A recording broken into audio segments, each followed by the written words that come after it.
F'mument meta l-gvern qed jitlob lil poplu s-sikkar taċ-ċintorin u meta diġà għatamal miljun euro f'fondi għall-Università, Robert Abela għażel li jtajjar xejn anqas minn 140,000 euro biex itella' New York delegazzjoni ta' 30 persuna.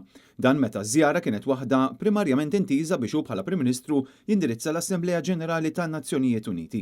It-Times velat li Robert Abela fi New York ħamiegħu il-familja, fotografu personali, camera person personali u kru separati li tqabad apposta.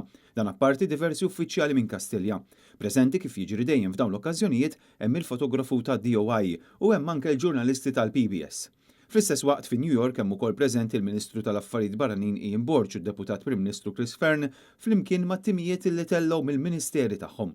Esperti mitħla ta' relazzjonijiet diplomatiċi qalulna illi mi prassi ta' ebda gvern li f'okkażjonijiet bħal dawn itella reġiment persuni biex xorta minn Nazzjonijiet Uniti joħorġulek biss 6 passes għad-delegati.